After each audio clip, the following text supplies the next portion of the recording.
नमस्कार दोस्तों। आज से एक नई श्रृंखला शुरू करते हैं जिसमें हम पढ़ेंगे प्रदर्शन कला। राजस्थान की प्रमुख प्रदर्शन कला। प्रदर्शन कला में सबसे पहले पढ़ेंगे हम लोकगीत। तो लोकगीत क्या है?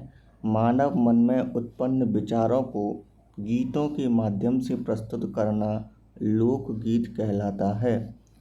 मानव मन में उत्पन्न विचारों को गीतों के माध्यम से प्रस्तुत करना ही लोकगीत कहलाता है।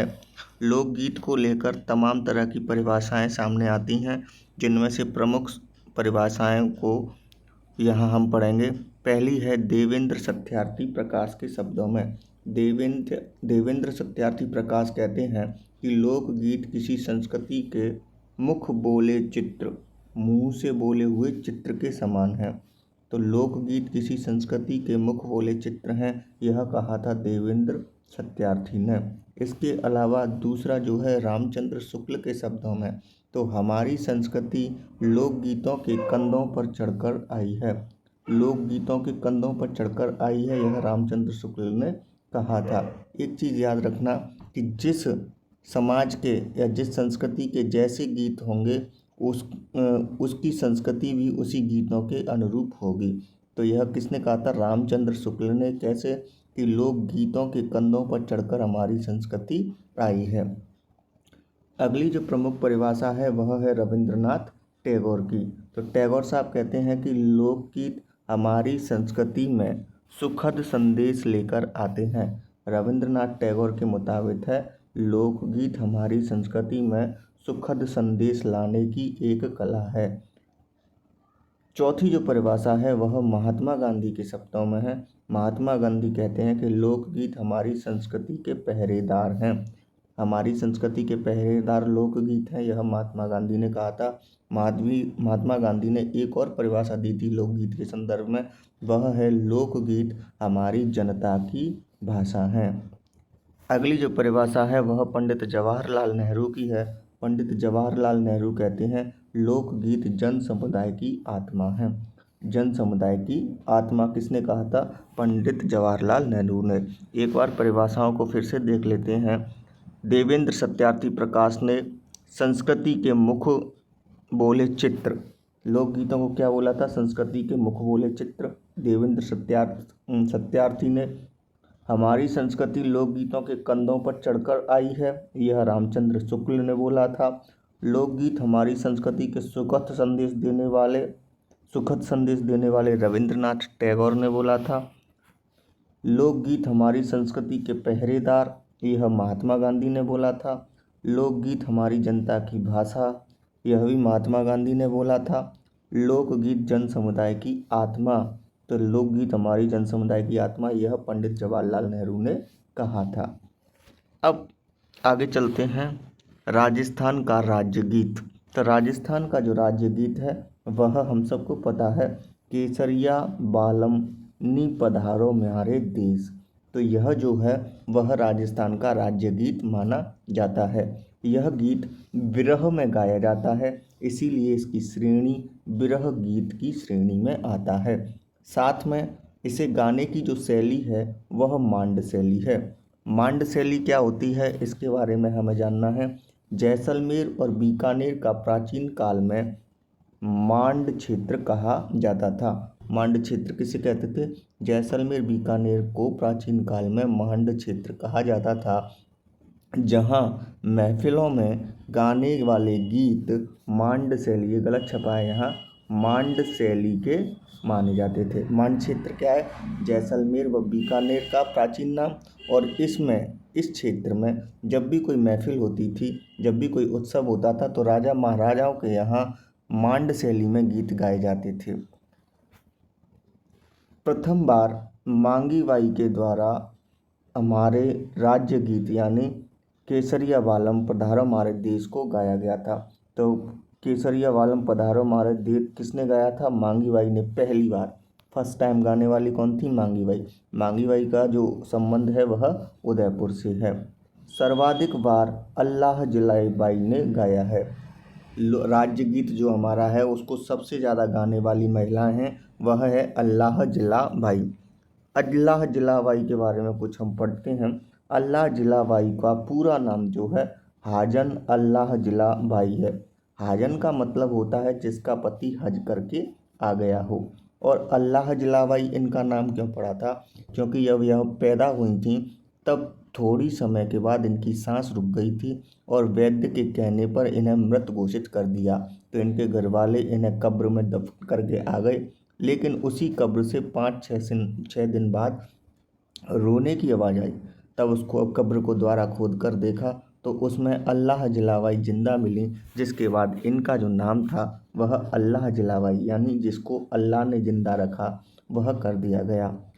यह 12 साल की उम्र में बीकानेर महाराज गंगा सिंह के दरबार में मांड गायिका के रूप में उपस्थित होती हैं, जहां इनकी कला से महाराज गंगा सिंह बेहद प्रभावित होते हैं। लेकिन गंगा सिंह को इनमें एक परेशानी समझ में आती है कि इनका जो धारा प्रवाह गाने का जो क्रम था वह नहीं था। यानी अल्लाह जलाबाई 12 वर्ष की उम्र में इनके दरबार में तो पहुंच गई, सुरीला सुर था इनका, लेकिन एक प्रॉब्लम थी कि यह जो गाना गाती थीं वह धारा प्रवाह नहीं गाती थीं, यानी सही जो राग थी उसको नहीं पकड़ पाती थी।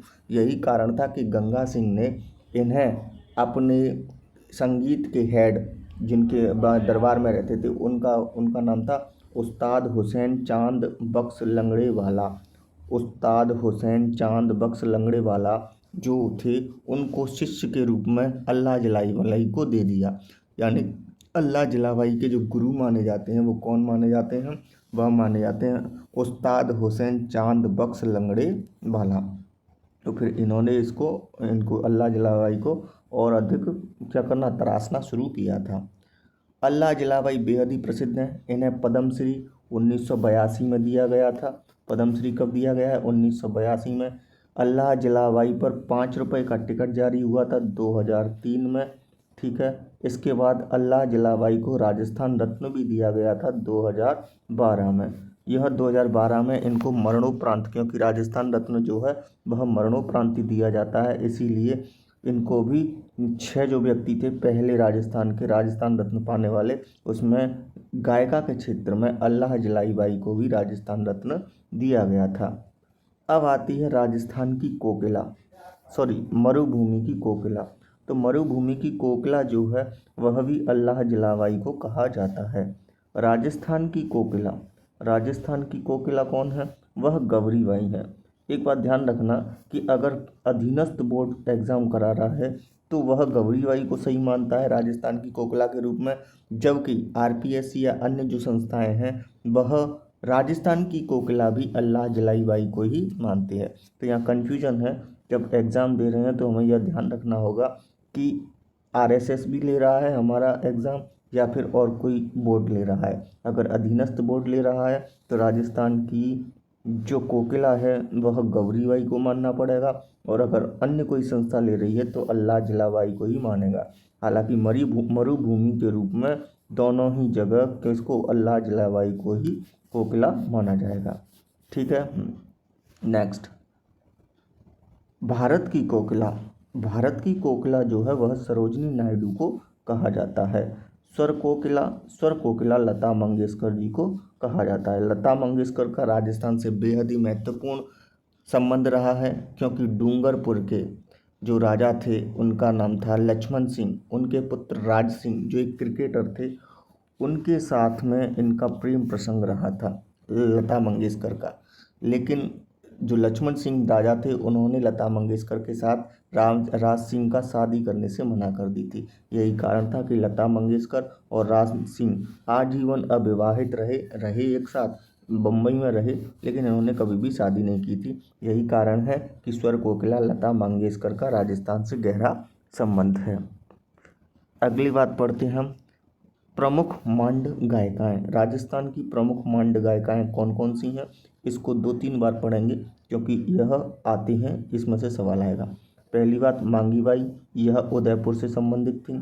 दूसरी गौरी बाई, यह पाली से संबंधित थी। तीसरी जमीला बानो, यह जोधपुर से संबंधित थी। बन्नो बेगम एवं बतूल बेगम, यह दोनों जयपुर घराने से संबंधित थीं। नन्नी बाई, यह खेतड़ी झुंझुनू से संबंधित थीं। गौरी देवी वह अल्लाह जिलाबाई, यह दोनों बीकानेर से संबंधित थीं।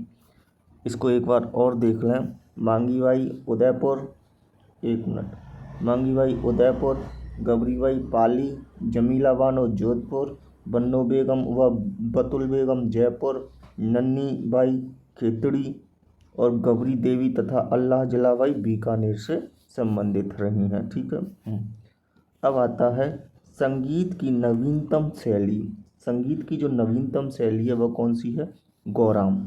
गौराम नवीनतम शैली कौन सी है? गौराम है, जिसके जनक पंडित विश्वमोहन भट्ट। विश्वमोहन भट्ट कौन है? इसके जनक हैं। संगीत की जो नवीनतम शैली है वह गौराम है, जिसके जो जनक माने जाते हैं वह विश्वमोहन भट्ट को माना जाता है। वीर रस पर आधारित गीत सिंधु राग में गाए जाते हैं। वीर रस के जितने भी गीत होंगे उनको गाने के लिए जिस राग का प्रयोग किया जाता है उसे सिंधु राग कहते हैं। जो पाकिस्तान में सिंधु प्रांत है, यहाँ वहाँ पर इस राग का क्या हुआ था? जन्म हुआ था। आज के लिए इतना ही। धन्यवाद।